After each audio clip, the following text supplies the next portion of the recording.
예, 지금부터 선고를 시작하겠습니다. 2024 헌나 2호 감사원장 탄핵 청구인 국회 피청구인 감사원장 체제해. 이 사건은 피청구인이 직무집행에 있어 헌법이나 법률을 위반했는지 여부, 파면 결정을 선고할 것인지 여부에 관한 것입니다. 먼저 주문을 선고하고 법정 의견의 요지는 김영두 재판관께서, 재판관 이미선, 정정미, 정계선의 별개 의견의 요지는 정정미 재판관께서 설명하겠습니다. 탄핵 사건이므로 선고 시각을 확인하겠습니다. 지금 시각은 주문, 이 사건 심판 청구를 기각한다. 법정 의견의 요지를 말씀드리겠습니다. 국회는 피청구인 감사원장이 크게 4가지 사유에서 헌법 및 법률을 위반하였다는 이유로 탄핵 심판 청구를 하였습니다. 그것은 첫째로 감사원의 독립성을 훼손하였다는 것이고, 둘째, 국민권익위원장 등에 대한 감사가 표적감사라는 것입니다. 그리고 셋째로 감사원장으로서 의무를 위반한 것들이 있다는 것이고, 넷째로 국회의 자료 제출 요구를 거부한 것이 위법하다는 것입니다. 먼저 첫 번째 소추 사유인 감사원 독립성 훼손에 관련하여 피청구인에게 탄핵 사유가 인정되는지 여부를 말씀드리겠습니다.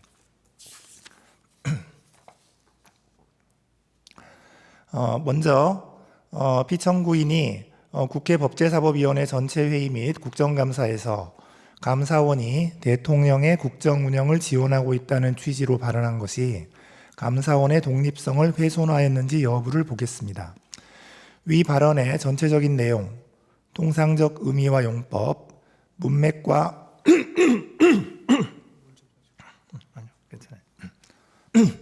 문맥과 표현의 전 취지, 표현의 경위 등을 종합하면 감사원이 대통령의 국정 운영을 지원한다는 것은 감사원의 성실한 감사를 통하여 원활한 국정 운영에 기여할 수 있다는 취지로 해석할 수 있습니다.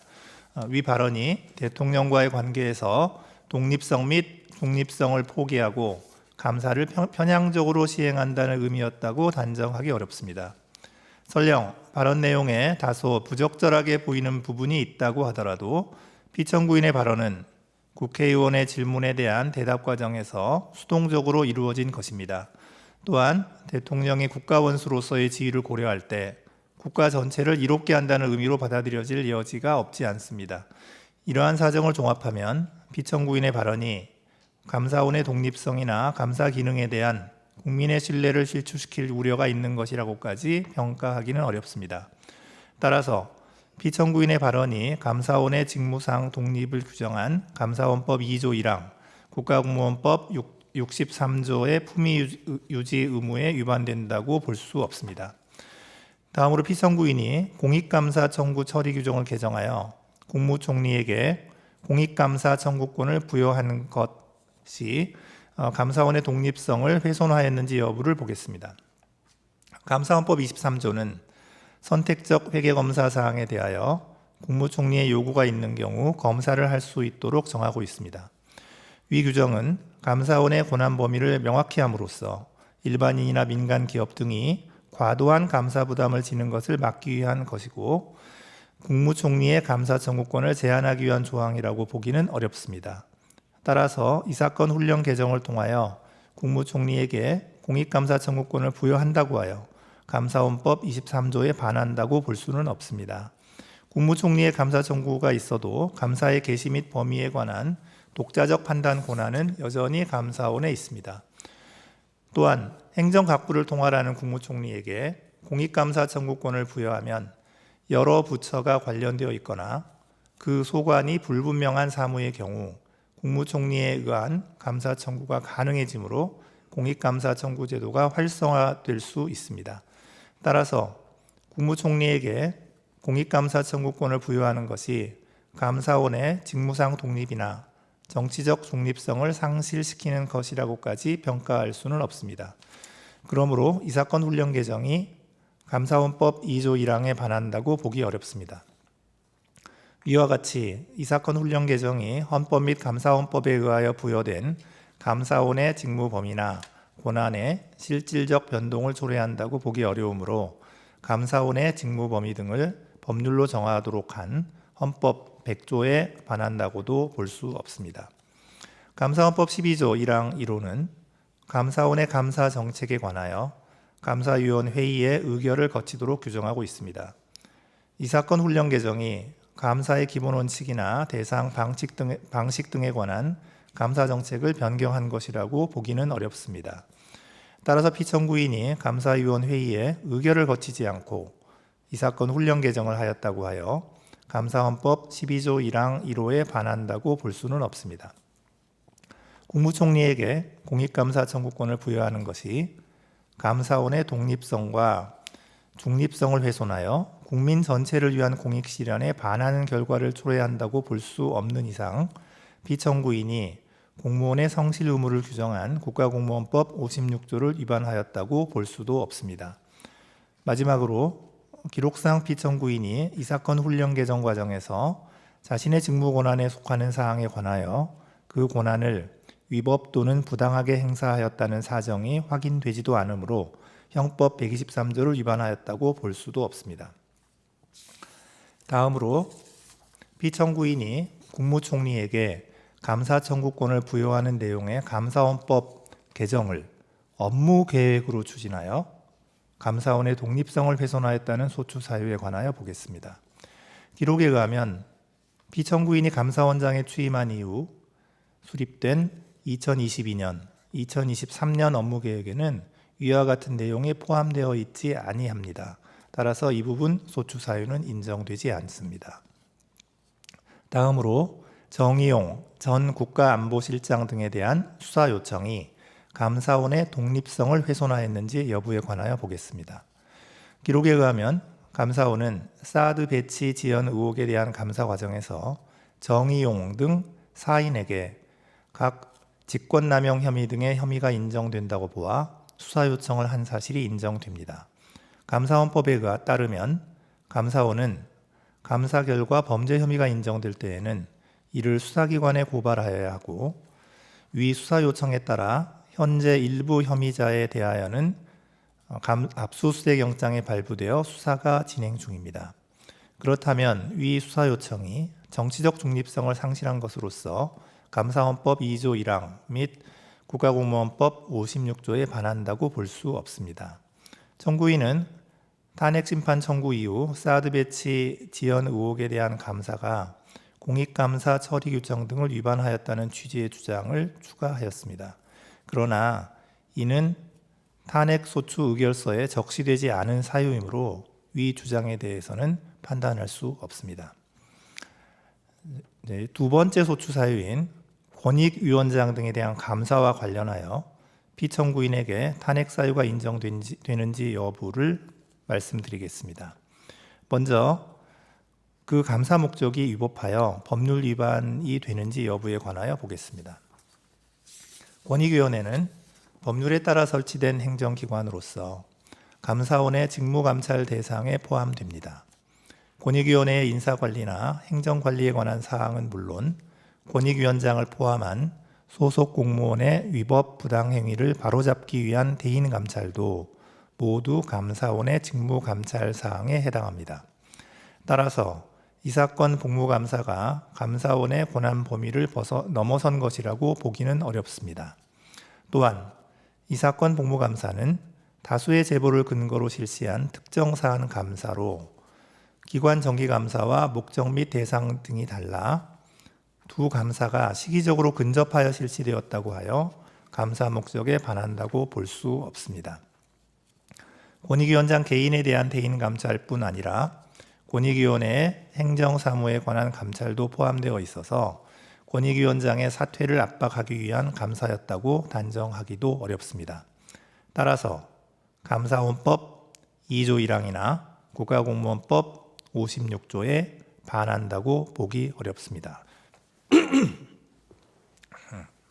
이어서 피청구인이 감사위원 회의의 의결과 예고 통지 없이 이 사건 복무감사를 개시한 것이 위법한지 여부를 보겠습니다. 이 사건 복무감사는 감사원 특별조사국이 2022년 연간 업무 계획에서 정한 공직기강 확립, 공직감찰이라는 감사 운영 기본 방향에 따라 실시한 개별 감사입니다. 감사원 특별조사국에서 수행하는 대인 감찰은 감사 제보 등을 받아 상시적으로 이루어지므로 업무 계획에 구체적 감찰 사항을 특정하기 어렵고 대상 기관이 특정될 경우 감사의 밀행성도 유지하기 어렵습니다. 이에 감사원은 업무 계획에 상시 공직감찰 등 포괄적인 감사 사항만 기재하여 감사위원회의의 의결을 받고 구체적인 비위 혐의자 등이 담긴 개별 감사 계획은 감사원장의 결재를 받아 감사를 실시하고 있습니다. 따라서 감사위원 회의의 의결 없이 이 사건 복무감사를 개시한 것이 감사원법 2조 1항이나 국가공무원법 56조를 위반한 것이라고 보기 어렵습니다. 한편 청구인은 피청구인이 이 사건 복무감사 전에 예고 통지를 하지 아니하여 사무처리 규칙을 위반하였다고 주장합니다. 그러나 사무처리 규칙 위반만으로는 탄핵소추 사유를 인정하기가 어렵습니다. 다음으로 피청구인이 전현희 전 권익위원장에 대하여 수사 요청을 한 것이 위법한지 여부를 보겠습니다.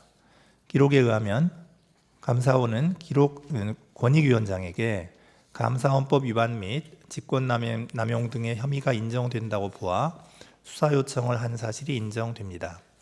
감사원은 감사 결과 범죄 혐의가 있다고 인정할 때에는 이를 수사기관에 고발하여야 합니다. 그런데 이 사건에서 제출된 증거만으로는 위 수사 요청이 객관적 사실에 반하는 내용이라고 단정하기 어렵습니다.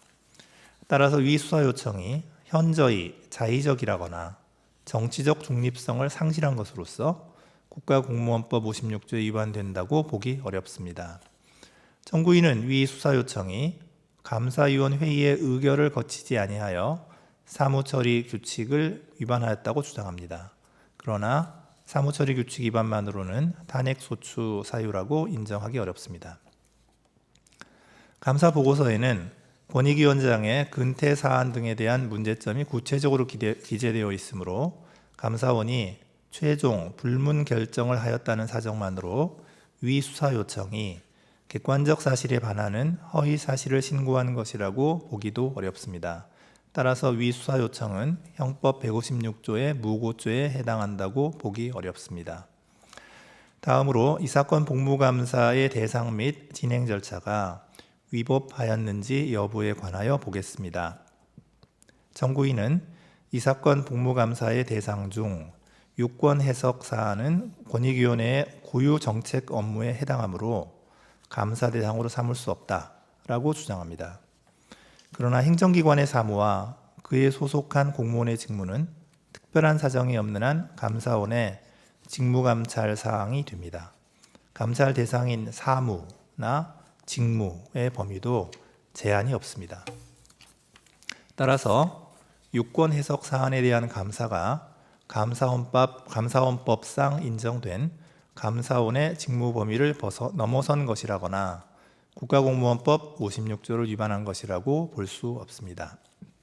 청구인은 피청구인이 강압적인 감사를 하고 이 사건 복무감사와 관련한 사항을 언론에 공개하여 감사원법 등을 위반하였다고 주장합니다. 그러나 이 점에 관해서는 구체적 사실관계의 특정이나 입증이 없으므로 이 부분 소추 사유는 받아들이지 아니합니다. 청구인은 가사도 민원 사안에 대한 감사가 이 사건 복무감사의 목적 범위를 벗어난 것이라고 주장합니다.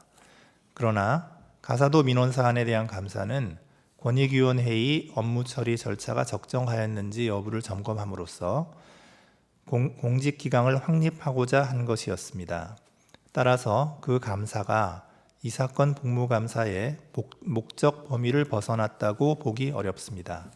그러므로 행정조사기본법 4조 1항 및 국가공무원법 56조에 위반되지 않습니다. 다음으로 이 사건 복무감사에 관한 감사보고서를 시행하는 과정에서 피청구인이 전산부서로 하여금 주심위원회 열람이 없이 감사보고서의 시행이 가능하도록 전자문서 시스템을 변경하게 한 행위가 위법한지 여부에 관하여 보겠습니다. 감사원 훈령인 감사사무 등 처리에 관한 규정에 따르면 감사위원 회의에서 감사 결과 처리안을 변경하여 시행하도록 의결된 때에는 주심위원회 열람을 받아 감사 결과를 시행하도록 되어 있습니다. 위 규정은 주심위원에게 실질적인 열람 결재 권한을 부여한 것으로 감사원장이나 다른 감사위원이 주심위원회 열람 결재를 대체할 수 있다고 보기 어렵습니다. 설령 주심위원회 협조를 기대하기 어려운 예외적 상황이 발생하였다고 하더라도 적법한 절차에 따라 관련 제도와 규정의 정비를 통해 문제를 해결하였어야 합니다. 그런데 피청구인은 오로지 감사 보고서를 즉시 시행시킬 목적으로 유효하게 시행 중이던 훈령 규정의 효력을 일시 정지시키는 내용의 방침을 전달하였으므로 감사원 훈령의 제정이나 개정 절차를 준수하였다고 보기 어렵습니다.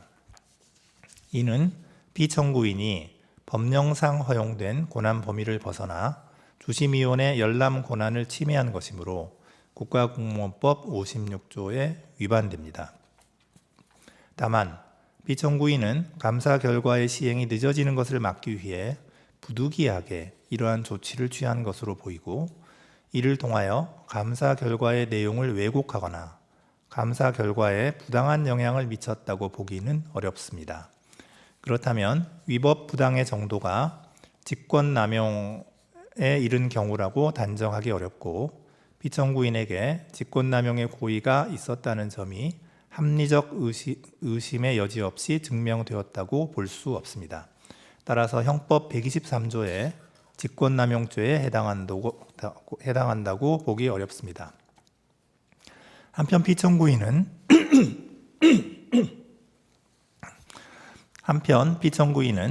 전자문서 시스템 구조 자체를 변경한 것일 뿐 여전히 주심위원회 열람은 결재 요청 상태에 머물러 있고 결재일도 공란으로 표시되어 있습니다. 따라서 피청구인이 허위 정보를 입력한 것이라고는 보기 어려우므로 형법 227조의 2 공전자 기록 위작 변작죄에도 해당하지 않습니다. 이제 다음으로 세 번째 소추 사유, 감사원장으로서의 의무를 위반한 것들이 상당히 있다는 점과 관련해서 피청구인에게 탄핵 사유가 인정되는지 여부를 말씀드리겠습니다. 먼저 대통령실 관저 이전 감사와 관련하여 법률 위반이 있었는지 여부를 보겠습니다. 청구인은 피청구인이 감사 보고서에 국민감사청구심사위원회가 대통령실 관저 이전 결정 과정의 타당성에 관한 사항은 이 사건 감사 범위에서 제외하는 것으로 의결하였다 라는 허위의 사실을 기재함으로써 허위 공문서를 작성하였다고 주장합니다. 그러나 감사 청구서 등의 기재 내용, 국민감사청구심사위원회의 심사 내용, 관련 법령이 정한 국민감사 청구의 대상 및 감사원의 직무감찰 범위 등을 종합적으로 고려하면 참여연대의 감사 청구 사항 중 대통령실 관저 이전 의사결정 과정의 직권남용 등 부패 행위 및 불법 여부에 관하여 실시하기로 한 감사의 내용은 대통령실 관저 이전 결정 과정에서 관련 법령이 정한 절차를 준수하지 아니한 법령 위반 행위가 있었는지 여부라고 보는 것이 타당합니다. 결정의 타당성이나 당부에 관한 사항은 감사의 범위에 속한다고 보기 어렵습니다. 따라서 감사 보고서에 기재된 내용이 허위라고 보기는 어렵습니다. 청구인은 피청구인이 불성실한 감사를 하였다고 주장합니다. 감사원은 대통령실 관저 이전 결정 과정에서 관련 법령이 정한 절차를 준수하였는지 여부에 관한 감사를 실시하였고 부실 감사라고 볼 만한 다른 사정은 보이지 않습니다. 청구인은 탄핵 심판 청구 이후 피청구인이 참여연대의 감사 청구 사항 중 대통령실 관저 공사업체 선정과 관련하여 법령 위반 등의 의혹이 있음에도 이에 관한 감사를 실시하지 아니하였거나 부실한 감사를 실시하였다는 취지의 주장을 추가하였습니다. 그러나 이는 탄핵소추 의결서에 적시되지 않은 사유이므로 이 주장에 관해서는 판단할 수 없습니다. 따라서 피청구인이 감사원법 2조 1항 및 국가공무원법 56조를 위반하였다고 볼 수 없습니다. 이어서 서해 공무원 피격 사건 감사와 관련하여 법률 위반이 있었는지 보겠습니다. 감사원이 작성 배포한 보도자료 중 청구인이 주장하는 부분이 군사 1급 비밀에 해당하는 사실을 인정할 만한 아무런 자료가 없습니다. 따라서 피청구인이 군사기밀보호법 13조 1항을 위반하였다고 보기 어렵습니다.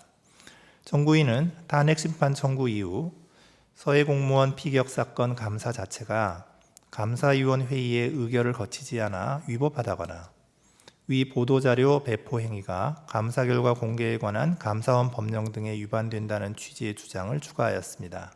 그러나 이는 탄핵 소추 의결서에 적시되지 않은 사유입니다. 따라서 이 주장에 관하여는 판단할 수 없습니다. 위 감사와 관련하여 감사원은 국가안보실, 국방부 등 5개 기관 관련자에 대하여 직무유기 등의 혐의가 인정된다고 보아 수사 요청을 하였습니다. 감사원은 감사 결과 범죄 혐의가 있다고 인정할 때에는 이를 수사기관에 고발하여야 하므로 특별한 사정이 없는 한 수사 요청 자체가 위법하다고 보기는 어렵습니다. 다음으로 이태원 참사 감사와 관련하여 법률 위반의 점이 있었는지 보겠습니다.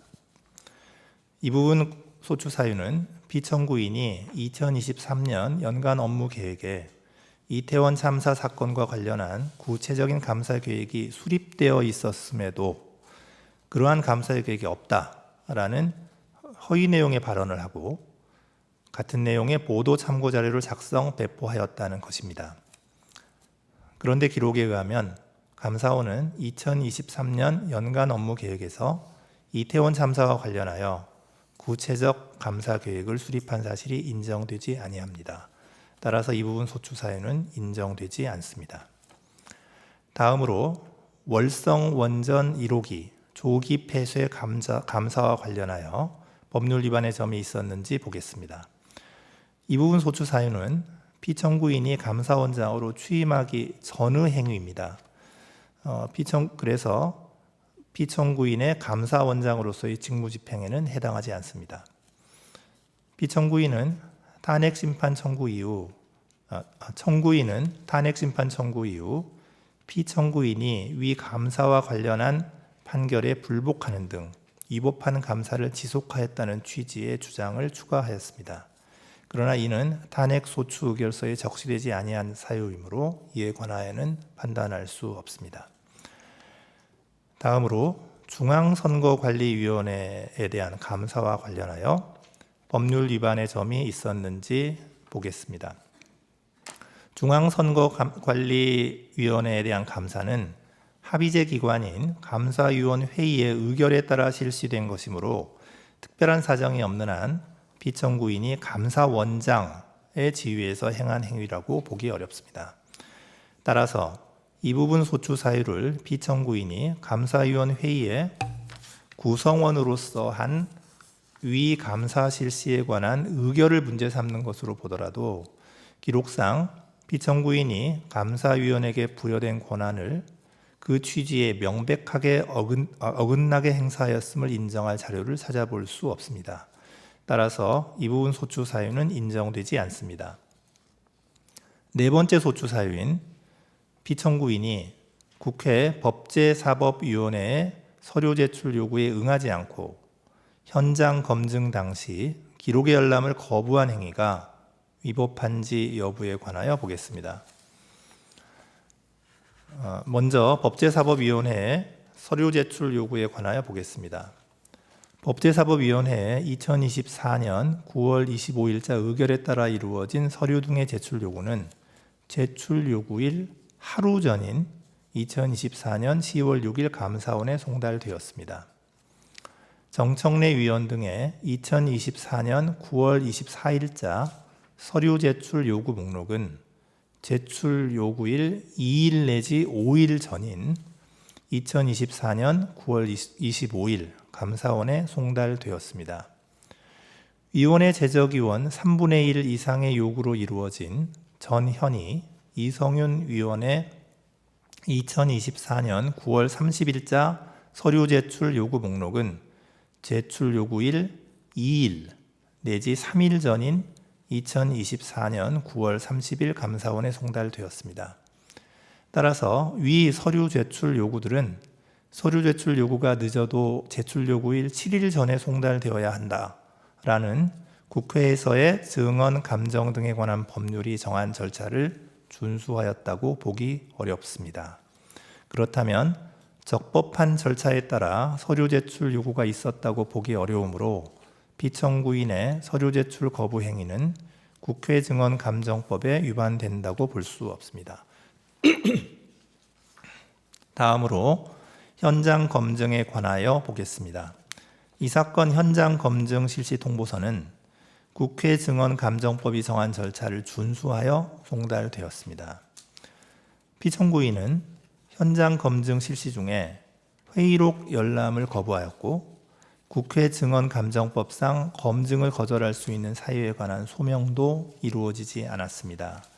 따라서 이러한 열람 거부 행위는 국회 증언 감정법 10조 4항 및 4조 1항에 위반됩니다.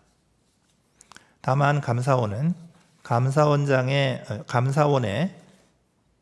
직무상 독립성을 저해할 우려가 있어서 감사위원회의 회의록을 제출할 수가 없다라는 취지의 답변서를 제출하였습니다. 이에 비추어 보면 감사원장인 피청구인이 구체적으로 직무를 수행해야 할 자기 의무가 있는데도 이를 저버린다고 인식하고 의무를 이행하지 않은 것으로까지 보기는 어렵습니다. 따라서 위 열람 거부 행위 등이 형법 122조 직무유기죄에 해당한다고는 볼 수 없습니다. 피청구인이 감사원장으로서의 권한을 남용하여 감사원 소속 공무원으로 하여금 국회에 서류 제출 요구 등을 거부하도록 지시하였다는 점은 이를 입증할 만한 자료가 없습니다. 따라서 형법 123조에 직권남용죄가 성립한다고 보기 어렵습니다. 마지막으로 앞서 인정된 법률 위반 사항들이 피청구인을 파면할 정도로 중대한 법 위반에 해당하는지 여부에 관하여 종합적으로 살펴보겠습니다. 감사원장의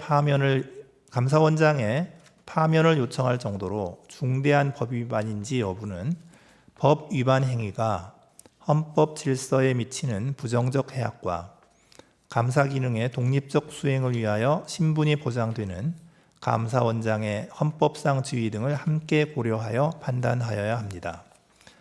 피청구인은 감사원의 전자문서 시스템을 변경하여 주심위원회 열람 없이 감사보고서를 시행할 수 있도록 함으로써 국가공무원법 56조를 위반하였습니다.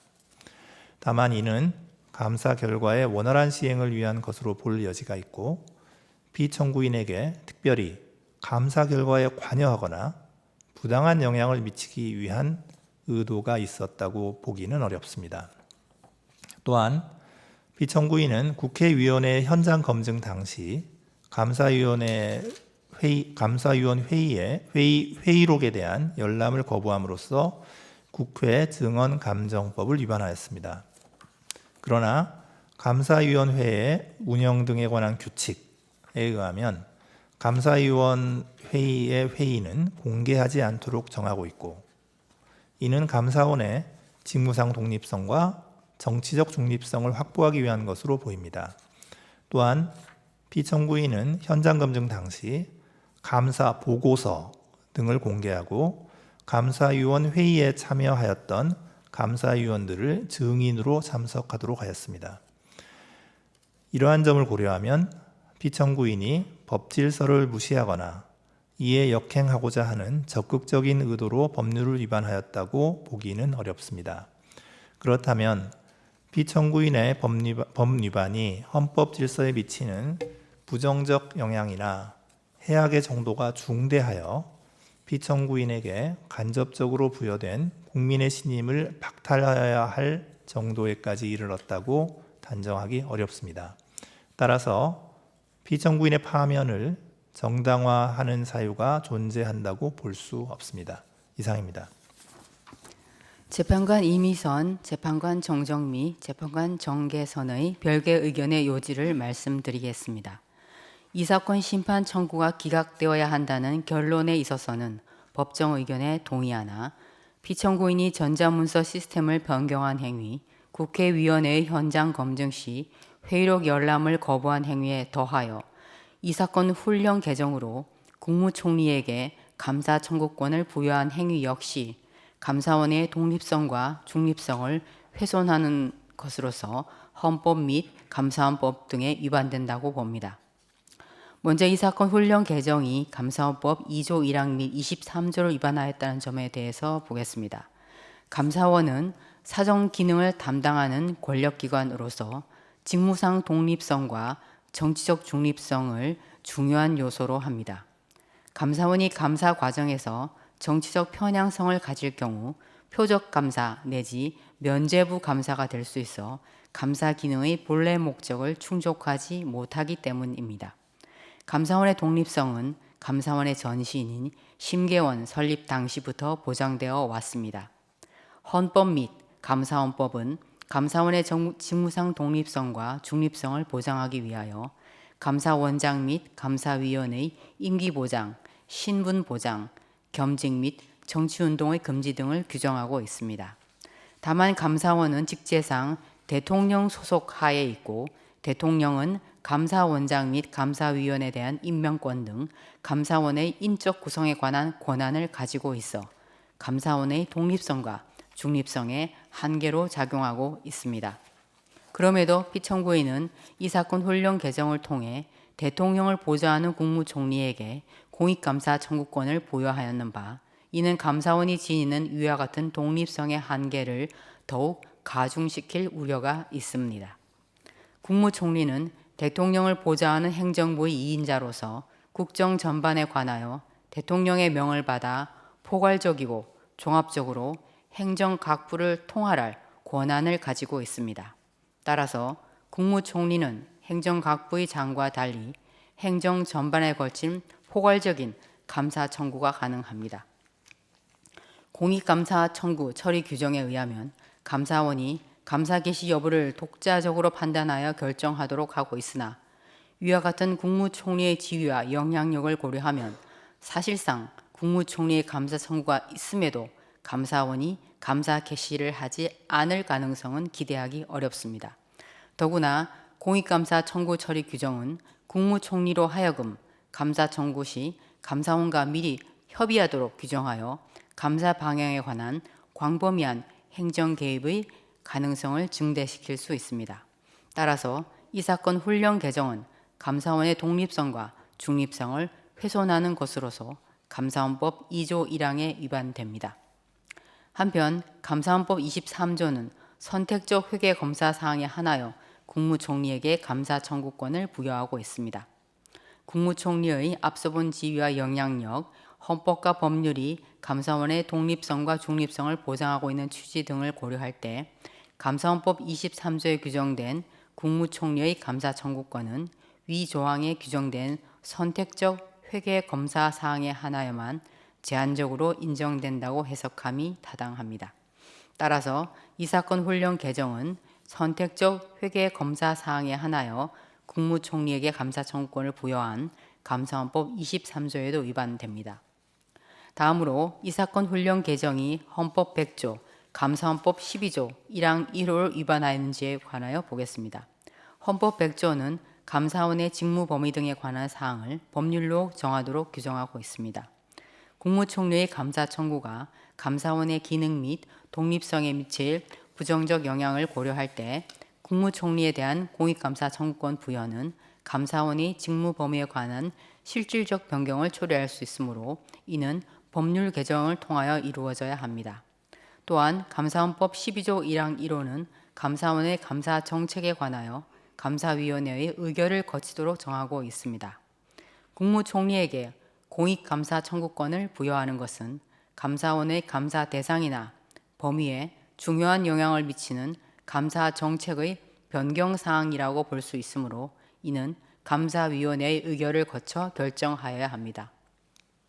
피청구인은 법률 개정 절차 내지 감사위원회의 의결 절차를 거치지 않고 이 사건 훈령 개정을 하였으므로 헌법 100조 및 감사원법 12조 1항 1호를 위반하였습니다. 다음으로 훈령 개정이 국가공무원법 56조를 위반한다는 점에 관하여 보겠습니다.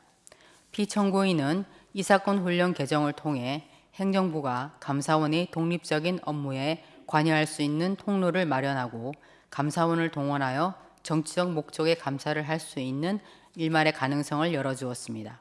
이는 감사원의 직무상 독립성과 정치적 중립성을 훼손하여 국민 전체를 위한 공익 실현에 반하는 결과를 초래하므로 국가공무원법 56조 위반에 해당됩니다.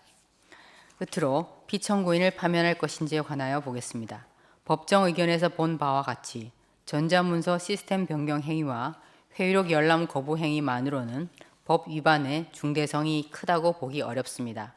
나아가 이 사건 훈령 개정 당시 피청구인에게 감사원의 독립성을 해할 적극적 의도가 있었다고 단정하기 어렵고 이 사건 훈령 개정 이후 국무총리에 의한 공익감사 청구가 실제로 이루어진 바는 없습니다. 그렇다면 이상과 같은 위헌, 위법 행위들을 종합하여 보더라도 피청구인의 법 위반이 인명권자를 통하여 간접적으로 부여된 국민의 신임을 박탈하여야 할 정도로 중대하다고 인정하기 어렵습니다. 따라서 피청구인에 대한 파면 결정을 정당화하는 사유가 존재한다고 볼 수 없습니다. 이상입니다. 2024 헌나 3 검사 탄핵 청구인 국회 피청구인 검사 이창수. 이 사건은 피청구인이 직무 집행에 있어 헌법이나 법률을 위반했는지 파면 결정을 선고할 것인지 여부에 관한 것입니다. 이 사건은 국회의 탄핵소추안 의결 과정에서 필요한 법정 절차가 준수되었고 이 사건 탄핵소추의 주요한 목적은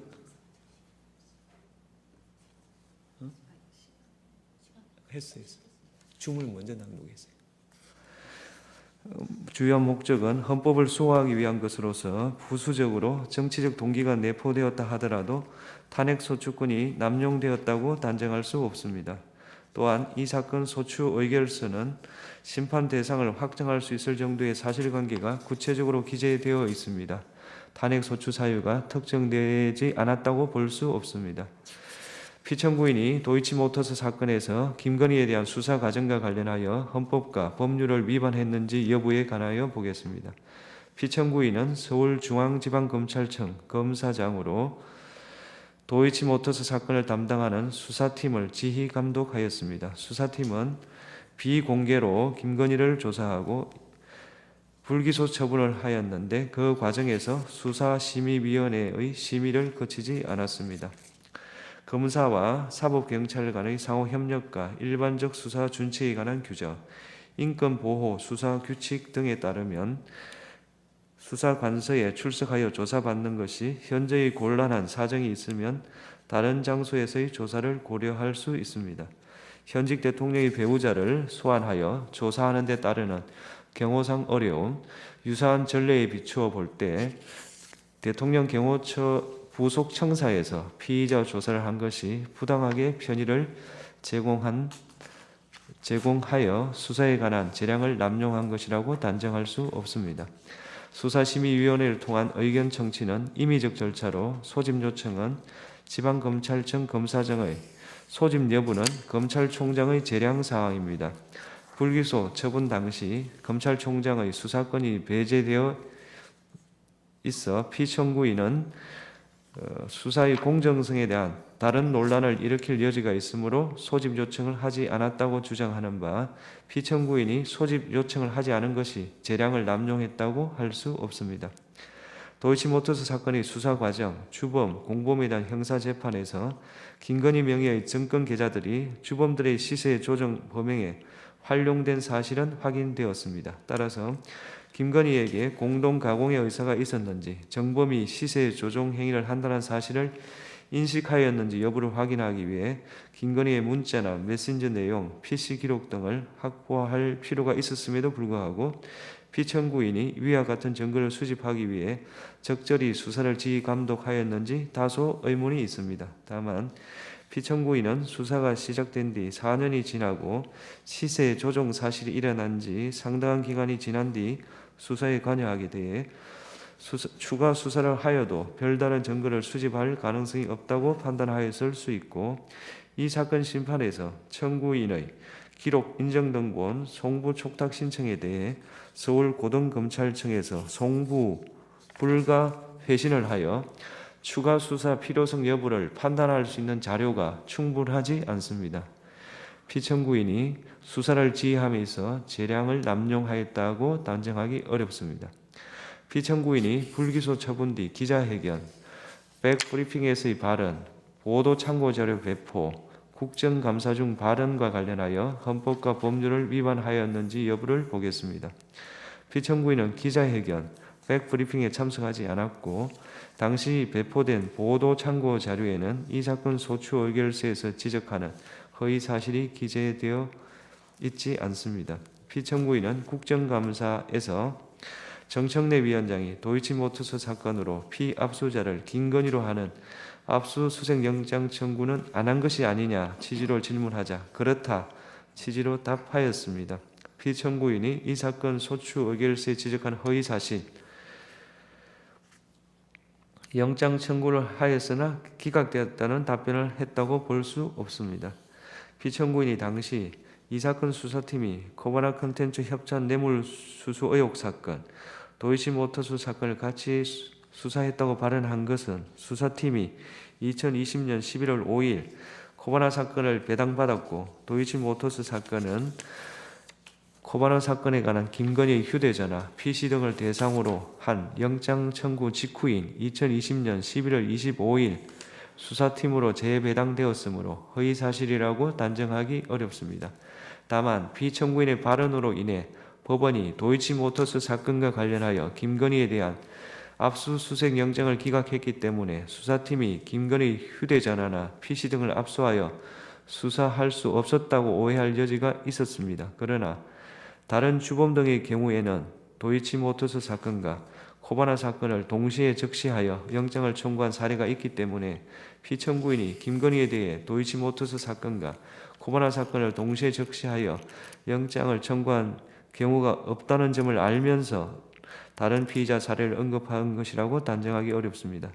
피청구인은 유상범위원회 전주 중에 압수수색 영장을 청구하여 계좌 추적을 한 사람이 있느냐는 질문에 없다고 답변하였는데, 피청구인은 이 승건에 대한 압수수색 사례의 경우 단순한 전주가 아니라 시세 조종 주범으로 의심되어 압수수색을 한 것이어서 위와 같이 답변한 것이라고 주장하고 피청구인이 허위의 진술을 한 것이라고 단정하기 어렵습니다. 피청구인은 국정감사 중 김건희가 옆에 있었는지 확실하지 않았다는 이정필의 법정 진술을 그 자리에 있었는지 기억이 잘 안 난다라고 말한 것으로 표현하였습니다. 다만 피청구인이 그 차이를 인식하고도 의도적으로 이정필의 법정 진술을 김건희에게 유리하게 변경하여 진술한 것이라고 보이지는 않습니다.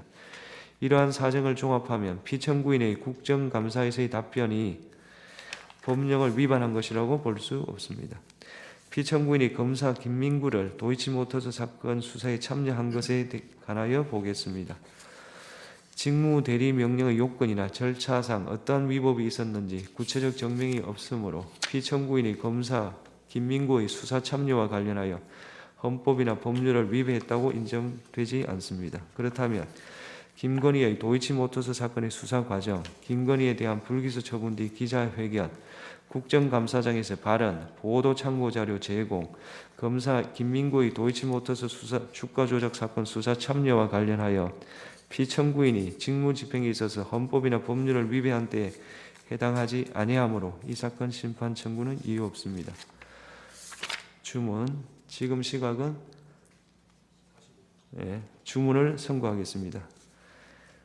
주문, 이 사건 심판 청구를 기각한다. 2024 헌나사 검사 탄핵, 청구인 국회, 피청구인 검사 조상원. 이 사건은 피청구인이 직무집행에 있어서 헌법이나 법률을 위반했는지 여부, 파면 결정을 선고할 것인지 여부에 관한 것입니다.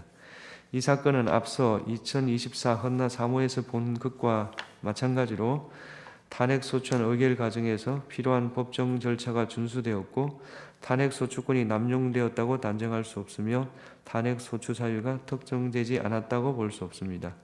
피청구인이 도이치모터스 주가 조작 사건에서 김건희에 대한 수사 과정과 관련하여 헌법과 법률을 위반하였는지 여부에 관하여 보겠습니다. 피청구인은 서울중앙지방검찰청 4차장 검사로서 김건희의 도이치모터스 주가 조작 사건을 담당하는 수사팀을 지휘감독하였습니다. 2024 헌나 3호 사건에서 살핀 바와 같이 피의자를 대통령 경호처 부속청사에서 조사를 한 것이 부당하게 편의를 제공한 것은 아니어서 피청구인이 수사에 관한 재량을 남용한 것이라고 단정할 수 없습니다. 피청구인은 수사심의위원회 소집 요청이나 소집을 할 권한이 없으므로 수사심의위원회의 의견 청취를 거치지 않은 것이 피청구인의 재량 남용이라고 할 수 없습니다. 피청구인이 증거를 수집하기 위해서 적절히 수사를 지휘 감독하였는지 다소 의문이 있습니다. 다만 피청구인은 시세 조정 시기 수사가 시작된 뒤 상당한 기간이 지나 수사에 관여하였고 이 사건 심판에서 추가 수사 필요성 여부를 판단할 수 있는 자료가 충분하지 않으므로 피청구인이 재량을 남용하였다고 단정하기 어렵습니다. 피청구인이 불기소 처분 뒤 기자회견, 백브리핑에서 발언, 보도 참고 자료 배포, 국정감사 중의 발언과 관련하여 헌법과 법률을 위반하였는지 여부를 보겠습니다. 2024년 10월 17일 기자회견, 백브리핑에서 이 사건 소추 의결서에 지적하는 발언을 한 것은 피청구인이 아니며 당시 배포된 보도 참고 자료에는 이 사건 소추 의결서에서 지적하는 허위 사실이 기재되어 있지 않습니다. 2024년 10월 18일 국정감사에서 발언은 이창수가 하였고 피청구인은 발언하지 않았습니다. 피청구인이 기자회견, 백브리핑, 국정감사 중 허위 사실을 말하였다는 소추 사유는 인정되지 않습니다. 따라서 김건희의 도이치모터스 사건의 수사 과정, 김건희에 대한 불기소 처분 뒤 기자회견, 국정감사장에서 발언, 보도 참고자료 제공 관련해서 피청구인이 직무집행에 있어서 헌법이나 법률을 위반한 때에 해당한다고 인정되지 않으므로 이 사건 심판 청구는 이유 없습니다. 선고 시각은 주문을 선고하겠습니다. 이 사건 심판 청구를 기각한다. 2024 헌나 5호 검사 탄핵 청구인 국회 피청구인 검사 최재훈 이 사건은 직무 집행에 있어서 헌법이나 법률을 위반했는지 파면 결정을 선고할 것인지 여부에 관한 것입니다. 이 사건은 앞서 2024 헌나 3호에서 본 바와 같이 탄핵소추안 의결 과정에서 필요한 법정 절차가 준수되었고 탄핵소추권이 남용되었다고 단정할 수 없으며 탄핵소추 사유가 특정되지 않았다고 볼 수 없습니다. 피청구인이 도이치모터스 주가 조작 사건에서 김건희에 대한 수사 과정과 관련하여 헌법과 법률을 위반하였는지 여부에 관하여 보겠습니다. 피청구인은 도이치모터스 사건의 수사팀 부장검사로 임명되었습니다. 2024 헌나 3 사건에서 살핀 것과 같이 피의자를 대통령 경호처 부속청사에서 조사를 한 것이 부당하게 편의를 제공한 것은 아니어서 피청구인이 수사에 관한 재량을 남용한 것이라고 단정할 수 없습니다. 피청구인은 수사심의위원회 소집 요청이나 소집을 할 권한이 없습니다. 수사심의위원회 의견 청취를 거치지 않은 것은 피청구인이 재량을 남용한 것이라고 할 수 없습니다. 피청구인이 위와 같은 증거를 수집하기 위해 적절히 수사를 하였는지 다수 의문이 있습니다. 다만 피청구인은 시세 조정 시기 수사가 시작된 뒤 상당한 기간이 지나 수사에 관여하였고 이 사건 심판에서 추가 수사 필요성 여부를 판단할 수 있는 자료가 충분하지 않으므로 피청구인이 재량을 남용하였다고 단정하기 어렵습니다. 피청구인이 불기소 처분 뒤 기자회견, 백브리핑에서 발언, 보도 참고자료 배포, 국정감사 중 발언과 관련하여 헌법과 법률을 위반했는지 여부에 관해서 보겠습니다. 기자회견 및 백브리핑에서 피청구인은 기자들의 질문에 답하였습니다. 이 자리에서 배포된 보도 참고 자료에는 허위 사실이 기재되어 있지 않으므로 보도 참고 자료 배포와 관련하여 형법상 허위 공문서 작성, 동행사죄에 해당한다고 볼 사정은 없습니다. 피청구인은 도이치모터스 사건에서 김건희의 휴대전화 등에 대한 영장 청구를 하였으나 기각되었다고 발언하였는데 이 영장은 코바나 사건에 관한 것입니다. 피청구인은 코바나 사건은 도이치모터스 사건의 수사를 무마하기 위한 것이었다고 의심하였고 영장에 이러한 취지가 기재되어 있었으며 피의자도 서로 겹치는 부분이 있었으므로 기자들에게 위와 같은 맥락을 설명하고자 한 것이라고 주장하고 군호소에 대한 압수수색 영장 등에는 실제로 코바나 사건과 도이치모터스 사건이 함께 피의사실로 기재된 경우가 있습니다.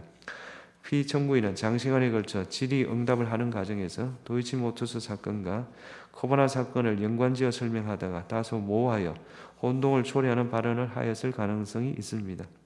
영장 청구가 모두 피청구인이 수사팀으로 발령받기 전 일어난 것으로 피청구인이 실제 사실과 다른 부분이 있다는 것을 명확하게 인식하면서 발언하였다고 단정하기는 어렵습니다. 피청구인이 도이치모터스 사건과 코바나 사건을 동시에 수사하였다고 발언한 것은 수사팀이 두 사건을 모두 담당하였다는 점, 도이치모터스 사건의 고발 시기 등에 비추어 허위라고 보기 어렵습니다. 피청구인은 단순한 계좌주에 대해서는 압수수색 영장을 집행한 사례가 없다고 말하였습니다.